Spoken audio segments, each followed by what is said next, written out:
بسم اللہ الرحمن الرحیم یا ایہا الذین آمنوا اتقوا اللہ ولتنظر نفس ما قدمت لغد واتقوا اللہ ان اللہ خبیر بما تعملون۔ اے ایمان والو، اللہ سے ڈرتے رہو اور ہر شخص کو دیکھنا چاہیے کہ اس نے کل یعنی آخرت کے لیے کیا سامان بھیجا ہے، اور ہم پھر کہتے ہیں کہ اللہ سے ڈرتے رہو، بے شک اللہ تمہارے سب اعمال سے خبردار ہے۔ بسم اللہ الرحمن الرحیم، الحمد للہ رب العالمین، والصلاة والسلام على اشرف الانبیاء والمرسلین وعلى آلہ واصحابہ اجمعین ومن تبعہم بإحسان الى یوم الدین۔ قابل صد احترام حضرات شائقین و شائقات سچا پیغام، السلام علیکم ورحمۃ اللہ وبرکاتہ۔ آج کی محفل میراث النبی کے نورانی پروگرام میں آپ کا استقبال ہے۔ اہلا و سہلا مرحبا۔ ہم آپ تمام حضرات و مستورات کا خیر مقدم کرتے ہیں۔ محترم حضرات و خواتین، تعلیم کا آغاز ہو رہا ہے۔ سب سے پہلے آداب تعلیم کا لحاظ کرتے ہوئے تعلیم کی طرف متوجہ ہو جائیں۔ پورے دھیان سے سننا، عمل کی نیت سے سننا اور تبلیغ کی نیت سے سننا، یعنی سنی ہوئی باتیں دوسروں تک پہنچانے کے جذبے سے سننا چند خاص آداب تعلیم ہیں۔ امید ہے کہ آپ حضرات ان آداب کا ضرور خیال رکھیں گے۔ جزاکم اللہ۔ بسم اللہ الرحمن الرحیم۔ حضرت ابو ہریرہ رضی اللہ عنہ سے روایت ہے کہ نبی اکرم صلی اللہ علیہ وسلم نے ارشاد فرمایا، 7 آدمی ایسے ہیں جن کو اللہ تعالیٰ اس روز یعنی قیامت کے دن اپنے سائے میں رکھے گا، جس روز اللہ کے سائے کے علاوہ کوئی سایہ نہیں ہوگا۔ ان میں سے ایک عدل و انصاف کرنے والا بادشاہ۔ حضرت انس رضی اللہ عنہ سے روایت ہے کہ آپ صلی اللہ علیہ وسلم نے ارشاد فرمایا، جب تم فیصلہ کرو تو عدل و انصاف کا فیصلہ کرو، اور جب تم قتل کرو تو اچھی طرح قتل کرو، بے شک اللہ احسان کرنے والے ہیں، احسان کو پسند فرماتے ہیں۔ حضرت نعمان ابن بشیر رضی اللہ عنہ سے روایت ہے کہ مجھے میرے والد نے اپنا کچھ مال ہبہ کیا، تو میری ماں عمرہ بنت رواحہ نے کہا، میں اس وقت تک راضی نہیں ہوں گی جب تک تو نبی اکرم صلی اللہ علیہ وسلم کو گواہ نہ بنا لے۔ میرے والد مجھے نبی اکرم صلی اللہ علیہ وسلم کے پاس لے کر چلے تاکہ آپ کو میرے ہبہ پر گواہ بنائیں، تو انہیں نبی اکرم صلی اللہ علیہ وسلم نے فرمایا، کیا تو نے اپنے تمام بیٹوں کے ساتھ ایسا ہی کیا؟ انہوں نے کہا نہیں۔ آپ صلی اللہ علیہ وسلم نے فرمایا، اللہ سے ڈرو اور اپنی اولاد میں انصاف کرو۔ میرے والد لوٹے اور ہبہ واپس کر لیا۔ حضرت ابو سعید خدری رضی اللہ عنہ سے روایت ہے کہ آپ صلی اللہ علیہ وسلم نے ارشاد فرمایا، بے شک بڑا جہاد ظالم بادشاہ کے سامنے انصاف کی بات کرنا ہے۔ حضرت انس رضی اللہ عنہ سے روایت ہے کہ آپ صلی اللہ علیہ وسلم نے ارشاد فرمایا، 3 چیزیں نجات دینے والی ہیں، غصے اور رضامندی میں انصاف کرنا، تنگی اور خوشحالی میں میانہ روی اختیار کرنا، ظاہراً اور باطناً اللہ سے ڈرنا۔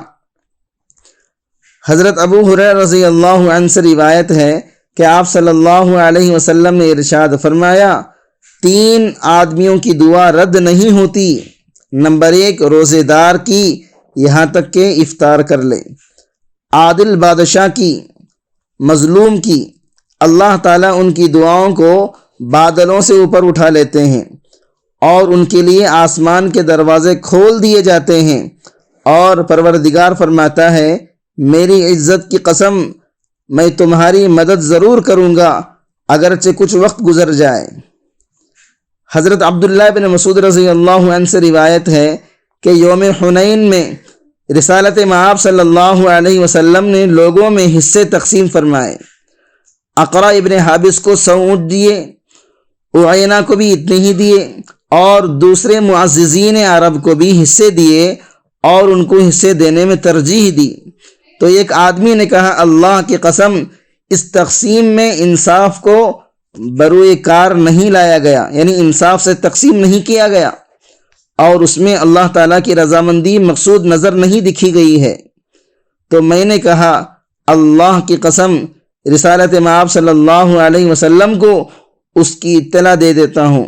چنانچہ میں نے جا کر آپ صلی اللہ علیہ وسلم سے پورا ماجرا عرض کیا تو آپ صلی اللہ علیہ وسلم نے فرمایا اللہ تعالیٰ اور اس کے رسول اگر انصاف نہ کریں گے تو کون ہے جو انصاف کرے گا؟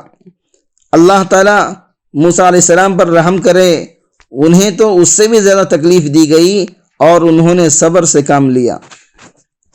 حضرت عبداللہ ابن وہب رحمۃ اللہ علیہ کہتے ہیں کہ حضرت عثمان غنی رضی اللہ عنہ نے حضرت عبداللہ بن عمر رضی اللہ عنہما سے فرمایا جاؤ اور لوگوں کے قاضی بن جاؤ، ان میں فیصلے کیا کرو۔ حضرت عبداللہ بن عمر رضی اللہ عنہما نے کہا اے امیر المؤمنین کیا آپ مجھے اسے معاف رکھیں گے؟ حضرت عثمان غنی رضی اللہ عنہ نے فرمایا نہیں، میں تمہیں قسم دیتا ہوں تم جا کر لوگوں کے قاضی ضرور بنو۔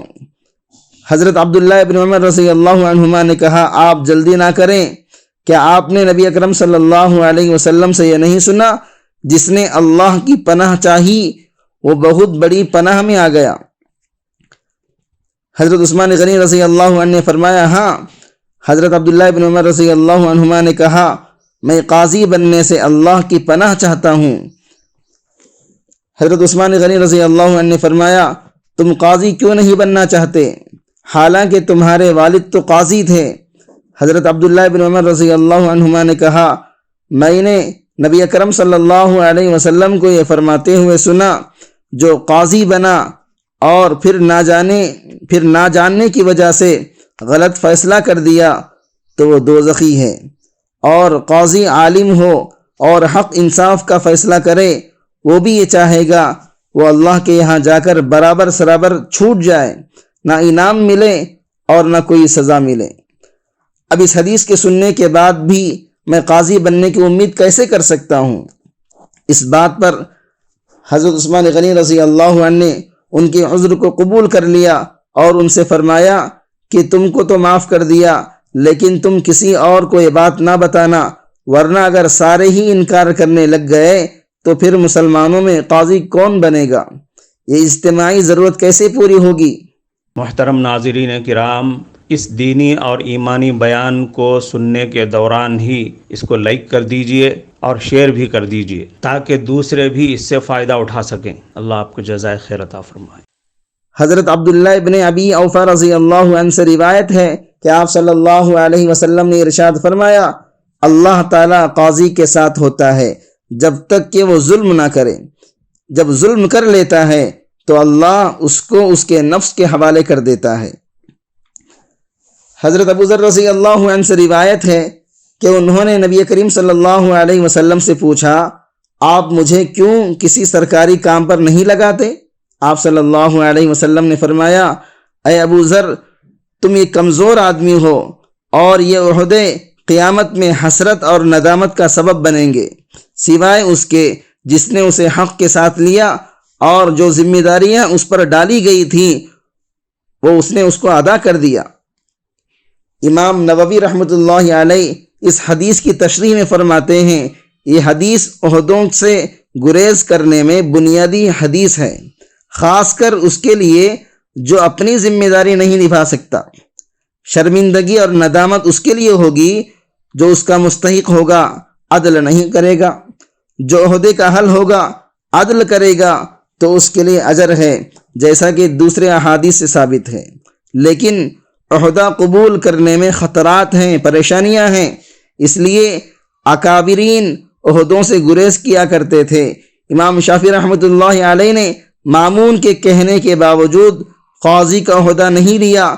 امام ابو حنیفہ رحمۃ اللہ علیہ نے منصور کی حکومت میں یہ عہدہ قبول نہ کیا۔ اس طرح کے اور بھی بہت سے اکابرین ہیں۔ حضرت عوف بن مالک رضی اللہ عنہ سے روایت ہے کہ آپ صلی اللہ علیہ وسلم نے ارشاد فرمایا، اگر تم چاہو تو میں تمہیں بتاؤں کہ امارت اور عہدہ کیا ہے۔ عہدے کا آغاز ملامت، دوسری ندامت اور تیسرا عذاب قیامت، مگر یہ کہ عدل و انصاف کیا جائے۔ حضرت زید بن ثابت رضی اللہ عنہ نے آپ صلی اللہ علیہ وسلم کے سامنے کہا، بدترین چیز عہدہ ہے۔ آپ صلی اللہ علیہ وسلم نے ارشاد فرمایا، بہترین چیز عہدہ ہے جس نے حق کے ساتھ لیا، اور بدترین چیز عہدہ ہے جس نے بغیر حق کے لیا تو اس کے لیے قیامت میں حسرت ہے۔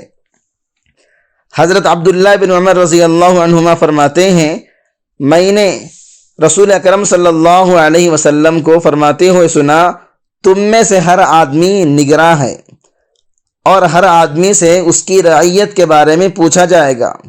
آدمی اپنے اہل پر، اپنے گھر والوں پر نگراں ہے، اور اس سے اس کی رعیت کے بارے میں پوچھا جائے گا۔ عورت اپنے شوہر کے گھر میں نگراں ہے، اس سے اس کی رعیت کے بارے میں پوچھا جائے گا۔ خادم اپنے آقا کے مال کا محافظ ہے، اور اس سے اس کی رعیت کے بارے میں پوچھا جائے گا۔ ان احادیث اور آیتوں میں غور کریں کہ قرآن و سنت نے عدل و انصاف پر کس قدر زور دیا ہے، ظلم سے کتنی شدت کے ساتھ روکا ہے۔ اس لیے زندگی کے ہر موڑ پر عدل و انصاف سے کام لیں، کہیں ذرہ برابر ظلم نہ ہو، کسی کی حق تلفی نہ ہو۔ یہ حقوق العباد کا معاملہ ہے جو نہایت تلخ ہے، نہایت کڑوا ہے، اور اس کے بعض پرس زیادہ ہے۔ کفارہ مجلس کی دعا پڑھ لیجئے۔ سبحانک اللہم و بحمدک، اشہد ان لا الہ الا انت، استغفرک و اتوب الیک۔